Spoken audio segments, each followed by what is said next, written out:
नमस्कार सभी धर्मी लोगों का आपके अपने चैनल पर एक बार फिर स्वागत है। आज भी मैं पवित्र बाइबल के पवित्र वचनों पर चल रहा हूं। हर मनुष्य का हक है कि वो परमेश्वर की संतान कहलाए, शैतान की नहीं। मैं इसी वचन पर आपको लेकर चल रहा हूं। बाइबल का ज्ञान हमें परमेश्वर की पुत्र कहलाने का अधिकार देता है।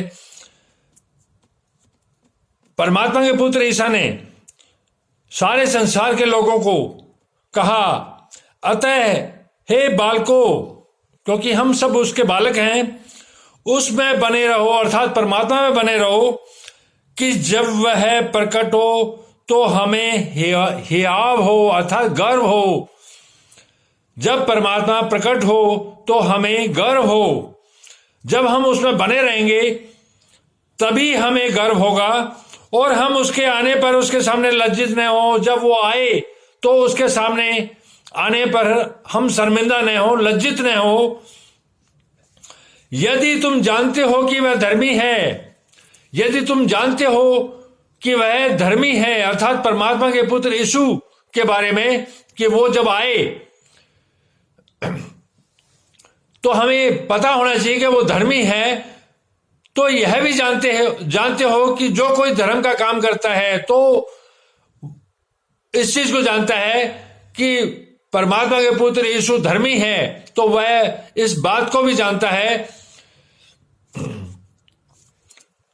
कि जो कोई धर्म करता है वह उससे जन्मा है, अर्थात धरती का कोई भी व्यक्ति परमात्मा का पुत्र बनने का अधिकारी है। यह परमात्मा के पुत्र ईसा ने यह रास्ता खोला है इस ज्ञान से कि जो कोई आदमी धरती पर आके धर्म के कार्यों में लगा हुआ है, तो वो व्यक्ति, चाहे वो किसी भी संप्रदाय, किसी भी धर्म, किसी भी मंदिर, मस्जिद, गुरुद्वारे कहीं का भी हो, तो जो कोई धर्म का काम करता है वह उससे जन्मा है, वह परमात्मा से जन्मा है। जो धर्म के रास्ते पर चल रहा है, जो पवित्र होकर एक परमात्मा के मार्ग पर चल रहा है, वह उस परमात्मा से जन्मा है, वो परमात्मा का पुत्र है। देखो पिता ने हमसे कैसा प्रेम किया, देखो पिता ने, परम पिता परमेश्वर ने हमसे कैसा प्रेम किया कि हम परमेश्वर की संतान कहलाए। देखिए पिता ने, परमेश्वर ने हमसे किस तरह से प्यार किया कि हम उसकी संतान कहलाएं। मनुष्य का परम पिता परमेश्वर से आज का ही इस जीवन का संबंध नहीं है। जब सृष्टि का निर्माण नहीं हुआ था तब भी आत्मा थी। तो जब सृष्टि का निर्माण नहीं हुआ था, जब हमारे परम पिता परमेश्वर से संबंध थे, क्योंकि हम पवित्र थे, और अगर आज भी हम पवित्र हैं तो वो सृष्टि के पहले की जो महिमा हमारी आत्मा की थी, वो ही महिमा परमेश्वर आज करेगा।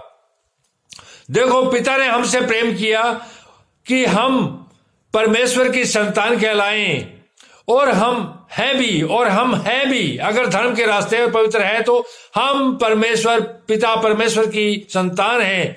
चाहे धरती पर हमारा कोई पिता हो, लेकिन असली पिता, अगर हम धर्म के रास्ते पर चल रहे हैं, तो वो परम पिता परमेश्वर है। इस कारण संसार हमें नहीं जानता, इस कारण संसार हमें नहीं जानता। आपको कोई जाने न जाने इसकी आपको परवाह करने की जरूरत नहीं, क्योंकि परम पिता परमेश्वर का पुत्र को किसी को अपना परिचय देने की जरूरत नहीं है।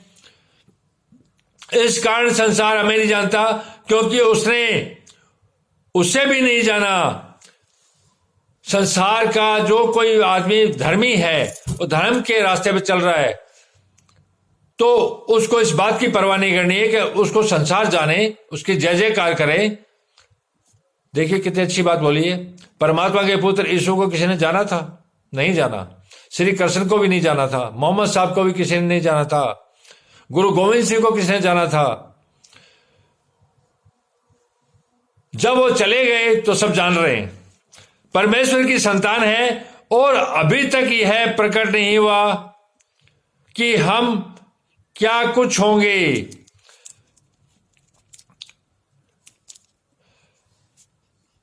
हे प्रियो, अब हम परमेश्वर की संतान हैं, अर्थात संसार के लोगों मेरे प्यारों, अब हम परमेश्वर अर्थात परमपिता परमेश्वर की संतान है और अभी तक यह प्रकट नहीं हुआ कि हम क्या कुछ होंगे। अभी तक हमारे सामने यह प्रकट नहीं हुआ है, परमात्मा ने प्रकट नहीं किया है कि आगे हम क्या कुछ होंगे। जब परमात्मा के पुत्र हैं, परमात्मा के मार्ग पर चल रहे हैं, तो उसका जो हम क्या कुछ होंगे उसका प्रकटीकरण जो है वो परमात्मा स्वयं अपने हिसाब से कर देगा।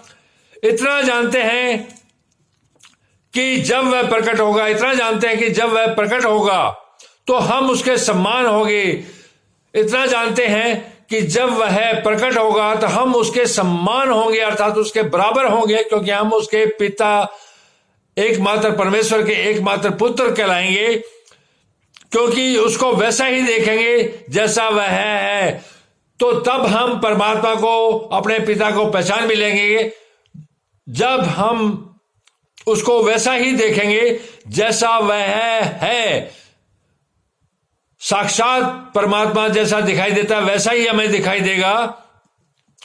और जो कोई उस पर यह आशा रखता है, उम्मीद रखता है, वह अपने आप को वैसा ही पवित्र करता है। जो कोई उस परमपिता परमेश्वर पर आशा रखता है, भरोसा रखता है, वह अपने आप को भी वैसा ही पवित्र कर लेता है जैसा कि वह पवित्र है। जिस प्रकार परमपिता परमेश्वर पवित्र है, जो उस पर भरोसा रखता है वो भी अपने आप को उतना ही पवित्र कर लेता है। तो फिर परमात्मा और पुत्र में कोई फर्क नहीं रह जाता, उसके पास भी सारी शक्तियां आ जाती है।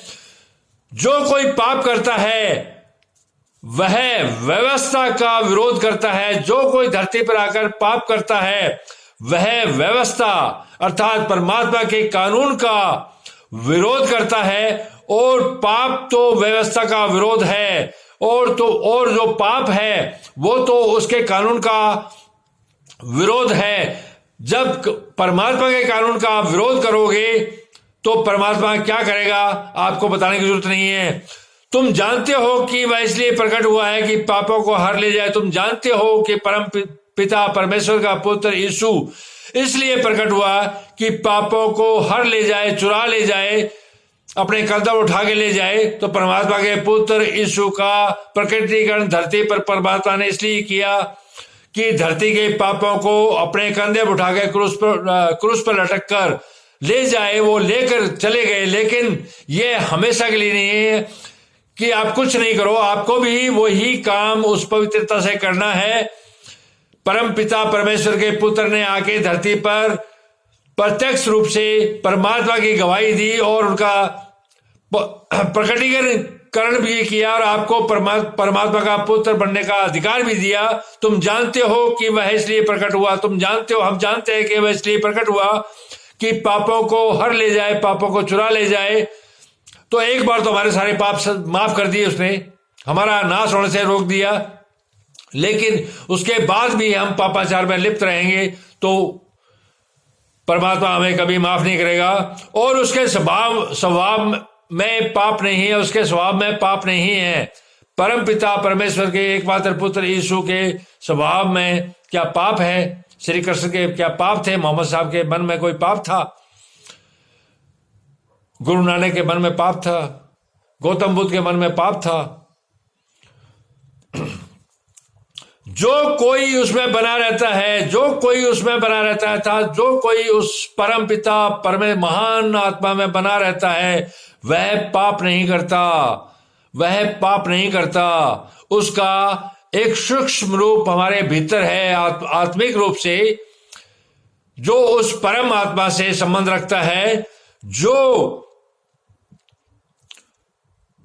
जो कोई उसमें बना रहता है वह पाप नहीं करता, और जो कोई पाप करता है उसने न तो उसे देखा। जो कोई पाप करता है उसने न तो उसे देखा है, जब वो पाप कर रहा है तो उसको न तो देखा है और न ही उसने जाना है उसको। जो कोई पाप कर रहा है तो वो कैसे देखेगा परम पिता परमेश्वर को और न जान पाएगा। हे बालकों, किसी के भरमाने में न आना। हे बालकों, संसार के लोगों, किसी के भरमाने गुमराह करने में न आना। जो धर्म के काम करता है, जो धर्म पवित्र होकर धर्म के काम करता है, वही उसके समान धर्मी है। जो कोई संसार में आके धर्म के काम करता है, पवित्र मार्ग पर चलता है, वही उसके समान धर्मी है। धर्म के काम का मतलब यह नहीं है कि आप सब कुछ अपना लुटा दो दुनिया को, इसका मतलब ये नहीं है। इसका मतलब यह है कि अपना जीवन पवित्र करके, पवित्र कमाई, अपने मन और हृदय को, शरीर को पवित्र करके परमात्मा के मार्ग पर चलना है।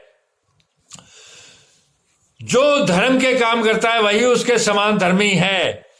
जो कोई पाप करता है वह शैतान की ओर से है। जो कोई पाप करता है, क्योंकि परमात्मा ने शैतान को धरती पर धकेल दिया था, तो धरती पर जो हाकिम है, वो शैतान की है, अर्थात हुकूमत जो है वो शैतान की है। जो कोई धरती पर पैदा होकर पाप करता है वह शैतान की ओर से है, क्योंकि शैतान प्रारंभ से ही पाप करता आया है। क्योंकि शैतान प्रारंभ से ही पाप करता आया है। मैं आपको बता दूं शैतान के बारे में कि जब सृष्टि का निर्माण परमात्मा ने किया तो सबसे पहले खनखनाती मिट्टी से मनुष्य को बनाया और उसमें अपनी फूंक मार के जान फूंकी। तो शैतान को बुलाया, फरिश्तों को बुलाया कि तुम इसको सजदा करो। ये कुरान में आया है। तो जो फरिश्ते थे, जो देवता थे, उन्होंने भी उस पवित्र मनुष्य की आत्मा को, जिसमें जान फूंकी थी परमात्मा ने, हम जैसो हमारी तरह था वो, हमारे पूर्वजों में, चाहे उनको शिव पार्वती कह लो, चाहे उनको आदम हवा कह लो, बात एक ही है। तो देवताओं ने उसको सजदा किया झुककर, लेकिन शैतान ने मना कर दिया। तो परमात्मा को गुस्सा आया। परमात्मा ने उसको जन्नत स्वर्ग से नीचे धकेल दिया था कि तू जा। लेकिन इसके साथ एक बात और भी बोली, जब तक सृष्टि रहेगी, जब तक तू भी जीवित रहेगा, वही काम कर रहा है। इसलिए धरती पर अच्छाई और बुराई एक साथ काम कर रही है। कभी राक्षसों का राज आ जाता है, कभी राक्षसी हावी हो जाते हैं, कभी देवता हावी हो जाता है। ये चलता रहेगा। धर्म और अधर्म, पाप और पुण्य, दिन और रात, ये समान रूप से चलती रहेगी, कभी खत्म नहीं होगी। अब आपको क्या करना है वो आपको देखना। जो कोई पाप करता है वह शैतान की ओर से है, क्योंकि शैतान प्रारंभ से ही पाप करता आया, क्योंकि शैतान प्रारंभ से ही पाप करता आया है। और जो शैतान के रास्ते पर चलता, कुरान कहती है, जो शैतान के रास्ते पर चलता है वो दोजख अर्थात नरक का अधिकारी होता है। परमेश्वर का पुत्र अर्थात परमेश्वर का पुत्र यीशु इसलिए प्रकट हुआ कि शैतान के कामों का नाश करे। परमेश्वर का पुत्र यीशु इसलिए प्रकट हुआ कि शैतान के कामों का नाश करे। मैं आपको बता दूं, परमात्मा के पुत्र यीशु भी परमेश्वर के पुत्र है, श्री कृष्ण भी परमेश्वर के पुत्र हैं, मोहम्मद साहब भी परमेश्वर के पुत्र हैं, गुरु नानक भी परमेश्वर के पुत्र थे, गुरु गोविंद सिंह भी परमेश्वर के पुत्र थे, गौतम बुद्धा भी परमेश्वर के पुत्र हैं, और बहुत से जो नबी एक परमात्मा और उसके वचनों पर चले हैं, चाहे वो किसी क्षेत्र, किसी देश, किसी भाषा में वो सारे परमेश्वर के पुत्र हैं। तो इसको आप व्यापक रूप से ले, एक जगह एक बांध के मत बैठे। परमेश्वर का पुत्र ये जब प्रकट होते हैं, परमेश्वर का पुत्र इसलिए प्रकट हुआ कि शैतान के कामों का नाश करे। आज भी जब परमेश्वर का पुत्र प्रकट होगा प्रकटीकरण उसका होता रहता है, तो वह शैतान अर्थात बुराई, पाप का नाश करने के लिए पैदा होगा। जो कोई परमेश्वर से जन्मा है, जो कोई परमेश्वर परमपिता परमेश्वर से जब जन्मा है, वह पाप नहीं करता, क्योंकि उसका बीज उसमें बना रहता है। क्योंकि परमपिता परमेश्वर का, जिस तरह से एक पिता का बीज अपने पुत्र में बना रहता है, उसी तरह परमपिता परमेश्वर का भी बीज हम में है, वो बना रहता है, और वह पाप कर ही नहीं सकता, वह पाप कर ही भी नहीं सकता, क्योंकि परमेश्वर से जन्मा है। इसी से परमेश्वर की संतान और शैतान की संतान जाने जाते हैं। इसी से लोग धरती पर परमेश्वर की संतान धर्मी और शैतान अधर्मी की संतान जाने जाते हैं। जो कोई धर्म के काम नहीं करता, जो कोई पवित्र और धर्म के काम नहीं करता, वह परमेश्वर से नहीं है, अर्थात परमेश्वर का पुत्र नहीं है। और न वह जो अपने भाई से प्रेम नहीं रखता, और जो अपने भाई से, पड़ोसियों से, संसार से, लोगों से प्रेम नहीं रखता, वह भी परमेश्वर की ओर से नहीं है। जो नफरत फैलाता है बिना मतलब की, वह भी परमेश्वर की ओर से नहीं है, क्योंकि परमपिता परमेश्वर अपने पुत्रों को इस रूप में नहीं देखना चाहता। जो कोई इस रूप को लेकर चलता है वो शैतान की संतान है और शैतान से वशीभूत होकर परमात्मा से दूर हट जाता है, वो नरक का अधिकारी है। और जो परमेश्वर के पुत्र हैं वो स्वर्ग राज्य के अधिकारी हैं। धन्यवाद, शुभ रात्रि, कल फिर मिलेंगे।